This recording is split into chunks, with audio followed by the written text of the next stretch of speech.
Hey Kevin, here's a preview of everything you're going to get. As you can see here, we have the boom connected to the sheet tensioner and traveler. Right there is the tiller that will connect to each one of the rudders. The blue bag is the sail bag, and that has both the jib and the main sheet in it. Right there is the trampoline. So extra trampoline. The blue bag was the comp tip cover. Got an extra tiller, some extra rigging lines, life jackets, throwable toolbox. Those are trapeze harnesses. These are your rudders. You got two that are already ready to go with three spares. Three gray ones are the spare rudders. And then next to those are three dagger boards. So you only need two, but there's one that's a spare. And then along with that, we have the blue carrying bag for the daggers and the green bag for the rudders. All right, Kevin, so we're gonna walk you through the rigging today. So that way you can do this yourself when the time comes. As we said before, if you get hung up when you're actually doing it, just give us a call. We'll walk you through it. Yeah, so let's get started. So the first thing that we're gonna do is prepare the mast to be lifted. We've got this clamp here that holds it down to the back spar. So we're just gonna take this off.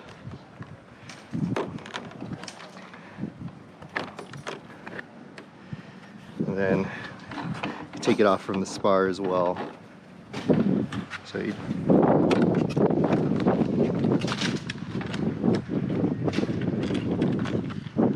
and you can just lay it down on the spar.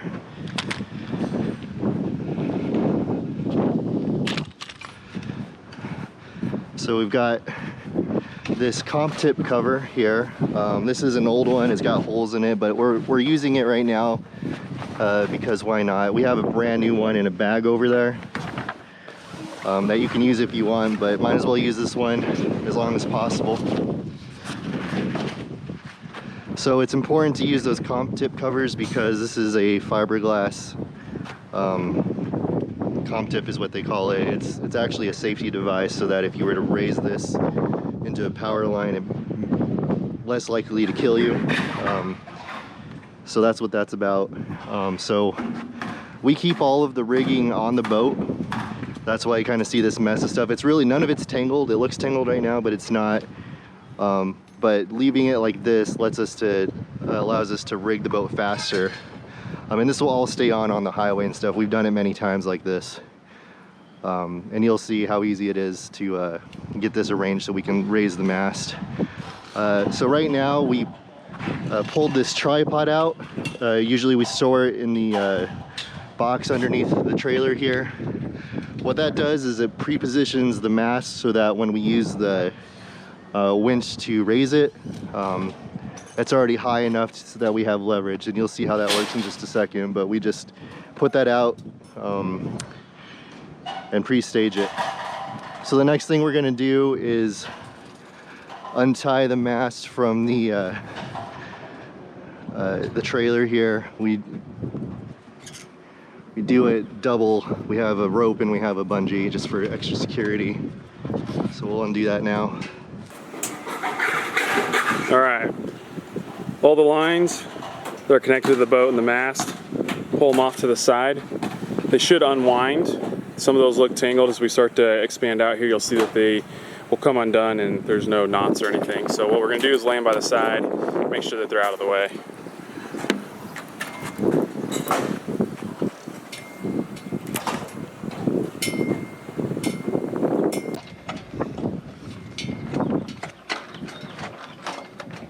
Kind of duck under the forward stay line there and then keep locking it back, keep locking it back. And the goal is to keep going.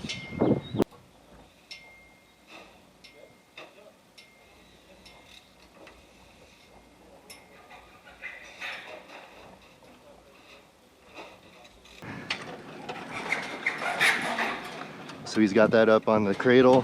We're gonna move it back a little bit and then seat that on the ball like that.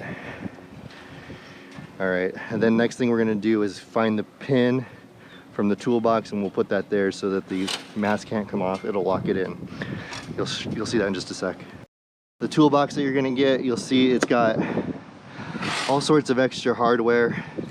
This is a tool that we're going to use a lot during the rigging, so keep that on you even on when you're out sailing. It'll come in handy. Got extra shackles and rivets, and these are the hole plugs. You want to put those in before you go sailing, otherwise the holes will fill with water. Maybe we'll show that to you in a second, but I'm sure you know all about that. Got extra sheaves and whatnot. The pin that we're looking for is right here. So what we do, well, I'll talk about it later. We'll just edit there.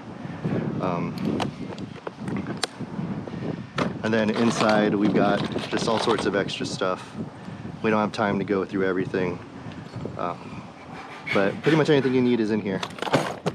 All right. Do you want to wear this? Sure. All right, so we've got the pin from the toolbox, and all we're doing right here is we're setting it in on the top. And what this does is it stops the mast from coming off the ball. And so when we're raising it, there's no chance of us coming off and having this awkward mast that we're holding. All right, so next we're gonna set up for the raising of the mast. We've got our winch here. For trailering, we have it connected to the dolphin striker here. So what we're gonna do is we're gonna remove it. Actually, we gotta undo the winch here. So give it some slack.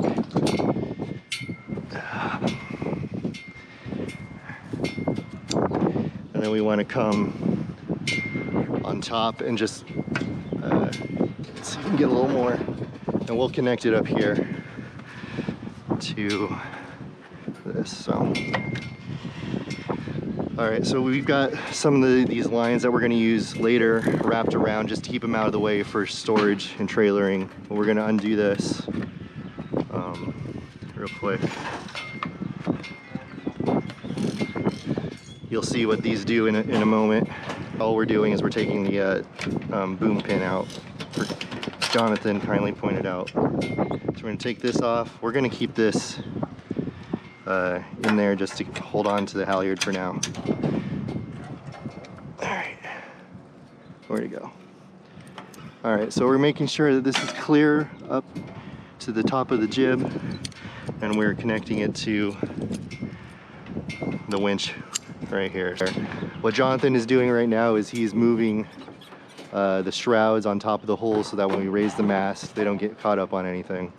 So we're staging the rigging, and then he's going to get on the trampoline and guide the mast up while the winch does the work.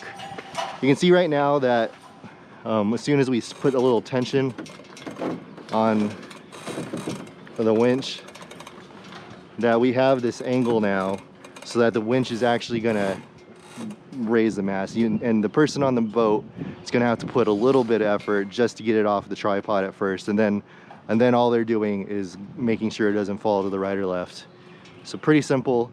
One other thing to keep in mind is we got to make sure that we keep the rope on the winch and not get it caught in the sides there. Sometimes it'll want to walk off.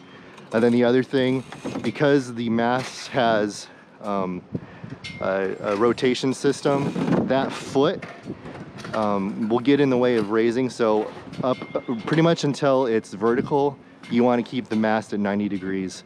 That way the foot of the mast doesn't get in the way. So you'll see that. And then just rigging practice, these are your jib lines. You want to make sure that they are on this side of the mast. Otherwise you have to completely demast to get the jib lines out to the roller furl. Right, so that's a good point. So, not a big issue if you just make sure to keep these attached while you're doing the rigging. They'll stay in place. Sometimes if you get ahead of yourself, you might have them behind the mast, and then that's a problem. So, all right, so let's do this. So I'm guiding the rope to stay on there, and I'm just flip the ratchet. Okay, there we go.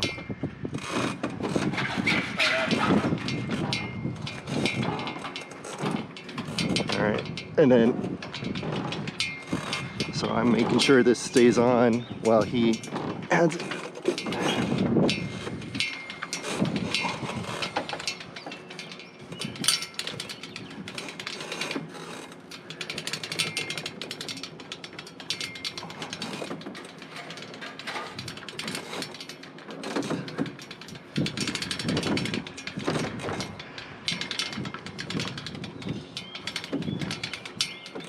All right, so now at this point, he can push the mast all the way towards me. The shrouds are gonna keep it from falling all the way forward.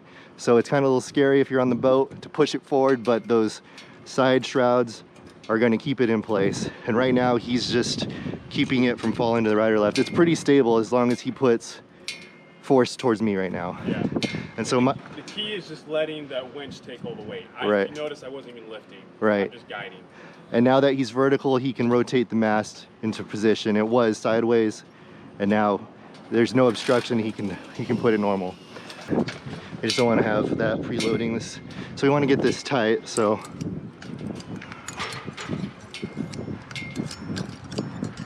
and then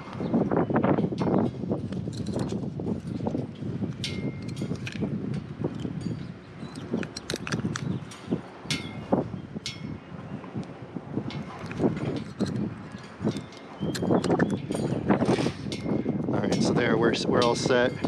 Got it in? Yep, so now we have a secure rigging. There's nothing he can let off, and the mast is going to stay up. So, Jonathan's going to take a picture here. Yeah, I want to point it out with this as well, just zoom in. So you can see it's on that top pin. We'll just leave it on that, and like Brad said, the other side, we leave it down. I think it's like a 4, roughly. Yeah, I'll just run over there real quick and yeah, show you where it's at.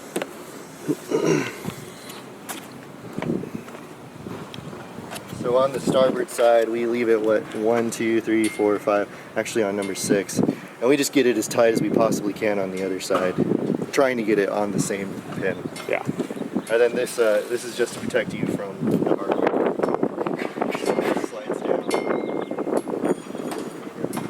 So let's go tighten that up. So how this works is one person is going to pull with all their body weight on one of the trapeze here, which is a little tight. And then that'll, the other person is going to move this down on the same plate. Alright, so let's do that.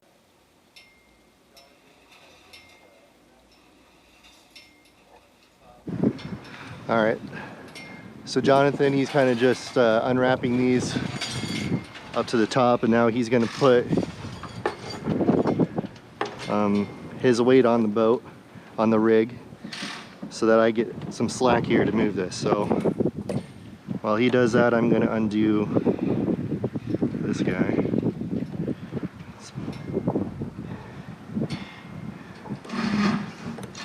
Alright, and then, okay, go ahead and tension it. So he's putting all his weight in, and I'm getting this down as far as I can.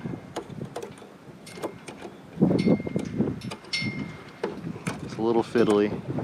Let's get this cover out of the way. Alright. Okay, so we got down 1, 2, 3, 4, 5, 6. So we're recalling both sides. So he can release, and we're gonna have nice tension. This pin is in, so he can let go. And I guess real quick, I'd like to point out one other thing we didn't talk about is during the raising of the mast, we keep the boat strapped down to the trailer. So there's a strap over on that spar over here as well. So we have all 4 points strapped down. That way you guarantee that the boat's going to stay on here, putting a lot of force on it. You can use the winch system, but that's just something to keep in mind. Is always strap down the boat before you mast or demast. All right, so we just raised the mast. The next thing we want to do is make sure that the trapeze lines are all in order. Sometimes they can get tangled around each other or the shroud.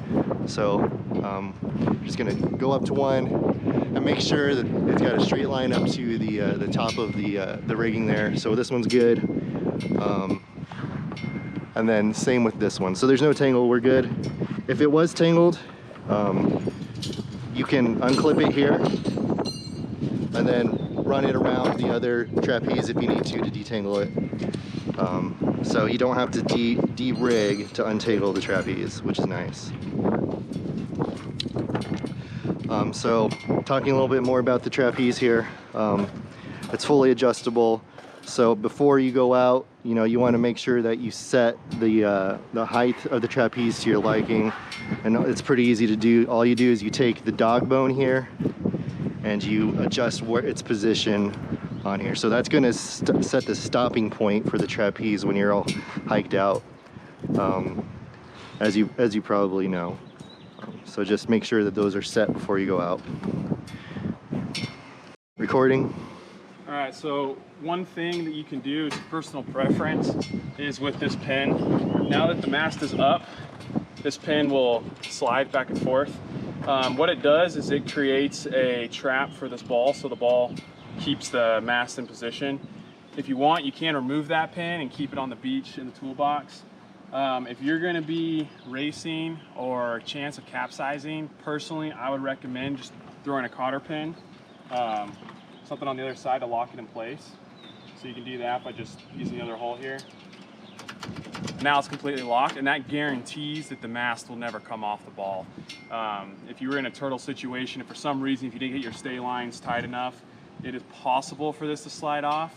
I never really want to test that, so I typically like to just do this. Key is going to be making sure that you take this pin off before you demast. So just something to keep in mind. What happens if you don't do that? Well, then you got to re-raise the mast again. You're not going to have access to the pin. When the mast sits down, it was turned as you saw, and this pin will bear up against the spar. You have zero access to remove the pin. So don't forget to do that. Yeah, just remember that's here. What these do is they keep the jib rigging from getting tangled. So what you want to do is you take it, you put it underneath the jib sheet. This is for the roller furler. You bring it out here and you slip it into the track in the forward strut, just like that, underneath. And then the same thing on the other side. And this just keeps the jib lines clear at all times while you're sailing. It's pretty nice. All right, so right now the mast is free to rotate a good amount. You want to limit the mast rotation for best performance. So this has a system for that. This is the mast rotation limiter. So we're going to attach this right now. Just undo the shackle.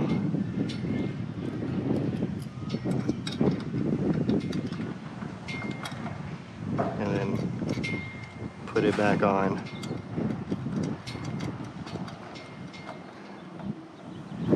Alright, so this is something you don't have to mess with that often. Once you set it, it should stay. So right now, you see that it's limiting the amount of rotation. And how you adjust that is over here on each side. We've got these cleats. So if you wanted to reduce the amount of rotation, you just tension it, and now you've limited the amount of rotation. The rule of thumb that we learned is that you want the foot of the mast to point to the aft shroud. So because I just adjusted it, we need to fix that. So I'm going to undo the cleat and then just point it back at the shroud, and then make sure we're tight again. And that's going to be this equal on both sides. It also has the same adjustment over here, so you could adjust the mast rotation from either side of the boat. And for racers, that's something that they might actually do while they're racing, is adjust the mast rotation. Get this wrapped up. So Jonathan's holding the halyard, and then here he's kind of secured the other end of the halyard. What this is actually called is a sister clip, and you'll notice it runs up partly up the halyard, and we're actually going to remove that once the sail's in place, just to get rid of all the extra halyard line. So it's just a system so that you don't have extra halyard to deal with. So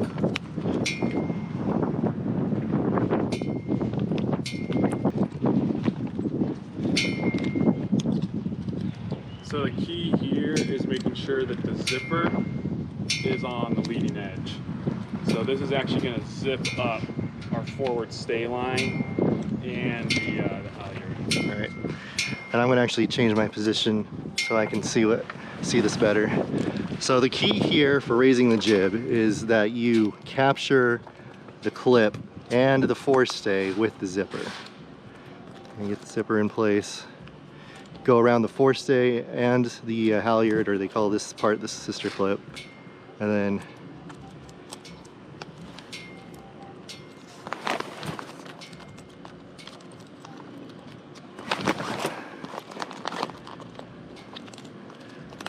so just like that. And then what you would do is you pull tension on the halyard as you raise it, and then you bring the zipper down as you go. We're not going to go all the way up, but we did want to show you the importance of capturing the forestay and the halyard as you raise it, and then pulling the zipper down. All right. One thing we wanted to show you is after the jib is raised, which we're not doing right now, but you're going to attack the tack of the sail to the shackle here, and that'll keep the tack in place. So all you do is you put this on the shackle. Pretty simple. All right, something to keep in mind, this bag carries some of your lines that you're going to need for the downhaul in the main. Also has a few extras as well. We do keep it in the sail bag, so just be aware of that. They are important, so don't lose them. And we'll show you how to use those in just a second. We're just going to start running it through. So it's going to come through here, and this is a nice 6-to-1 downhaul with it. You can adjust it from either side of the boat. So I'm just going to run through, come up,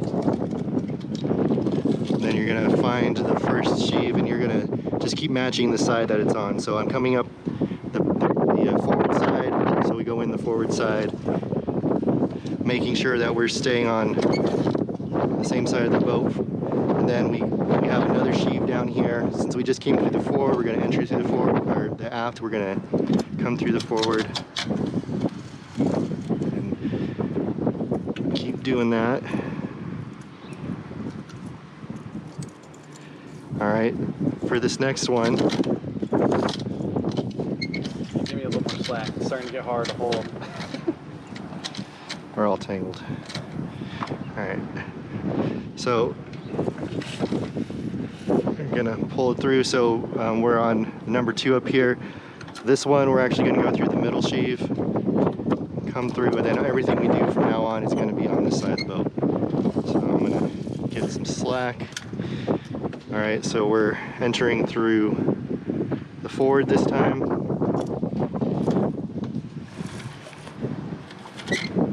Coming down, and we're entering through the back one this time. All right.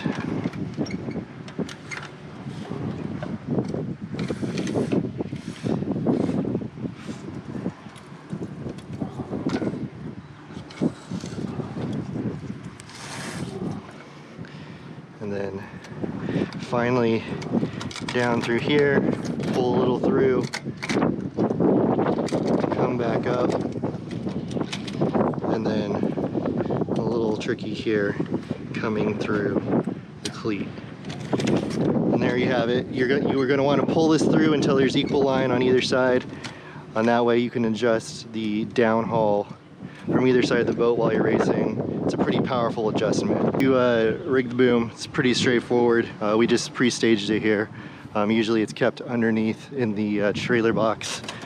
So I'm just gonna come over here. Pretty simple, you just pull the pin out and slide it through. Now one time we were sailing and we noticed that the pin worked itself up, so just keep an eye on that. It's only one time that we noticed that, and we caught it before it came off. But just keep an eye on that. So here, this is your outhaul tension. So if you want to change the shape of the sail, you've got this. So it cleats on the bottom. There's a cleat up top of the boom. We don't really know what that's for. We just think maybe to have a symmetrical boom makes it easier. If you want to just flip it over and use it on the other side for some reason. Don't really know. You can measure the outhaul level. Here you've got a scale, and then this will move along the scale as you adjust the outhaul. The one thing you want to make sure is you have the bottom part of the boom down when you clip it in. What we're going to do is we're going to hook up the main line to the traveler. So you can see here we've got our boom. Brad's going to act as our sail. We have our blocks here. These will stay connected to the boom at all times. We don't take these apart. You're going to find the end of the line here. There's only one end to it. We're going to find the traveler. We're going to feed it backwards through the cleat and then through the guide hole. And then underneath of here, there's two pulleys. We're going to feed that line between. We're going to pull some through. And then what you're going to look for is you're going to look for the center cleat on the spar. And we're going to feed the line through that. So it should be a nice flow through the traveler. And at this point, you're going to want to tie a stopper knot. So I recommend doing a timber knot or a figure 8. Just like that. This knot is, it's an easy knot to tie. It does a good job at keeping it from slipping. It's also easy to untie. So that's the key of why using a knot like this. Just go ahead and tension it up a little bit. Pull that line back through. See that knot is doing its job and stopping. Next, what we're going to do is we're going to take this block. It's got a quick release on the bottom. So it just opens up, and it's going to feed right on top of the traveler. Cleats back in. Now at this point, we have two lines coming out. One for the sheet tensioner, and then one for the traveler. So to tighten the sheet, on this one, tighten the traveler, you got this bottom line. And so all that acts as a loop. So this is what you'll use when you're in control of the main. You'll just keep this loop with you, and you have the ability to adjust either one with one single line. On this boat, something that's different than Hobie 16 is that the Traveler is a self-tacking. So if you were to tack, it automatically comes to the other side here, and we're going to tack again. So something that you don't have to adjust like you do on the Hobie 16. All right, so I think one of the last things that we have for you today is installing the rudders and the tiller crossbar. So these are actually sided rudders. So the way you tell which side it goes on is you've got your rudder, and then you've got the tiller comes off at an angle, and you want that angle to go in towards the mast, towards the center of the boat. And so that means that this one goes on the starboard or right side of the boat. So we're going to go over there. So it's important that you protect these fiberglass rudders. So when you're getting ready, I just put it on my foot to protect it. And then you're going to take out the rudder pin. Just got a clip down here. Take that out. I like to put it up here. And then, no, don't lose the washer, and don't do this over water ever. And then line it up. I gotta put the washer back on.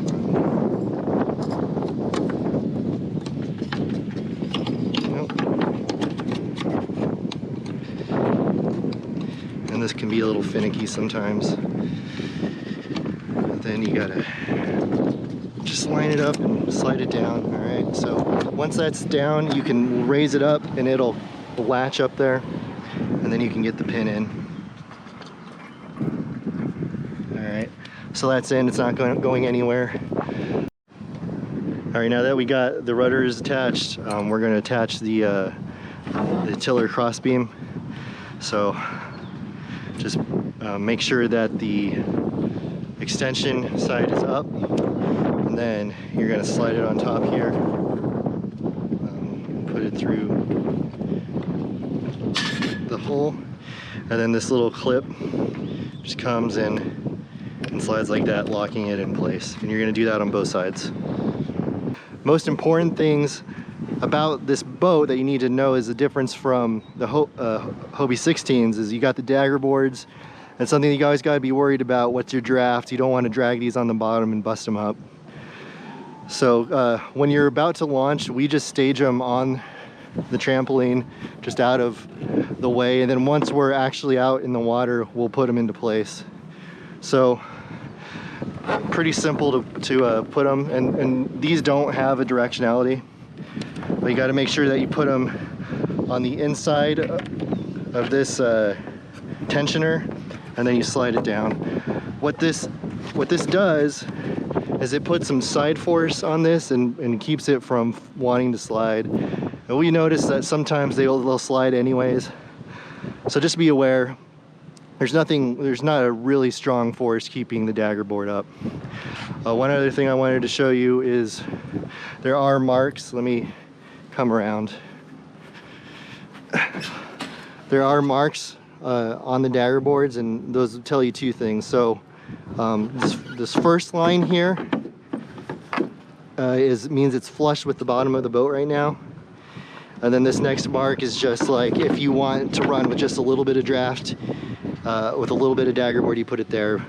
And then the rest of the time, you're gonna have it dropped to give you your pointing ability. And that's as much as you need to know for the Daggerboards.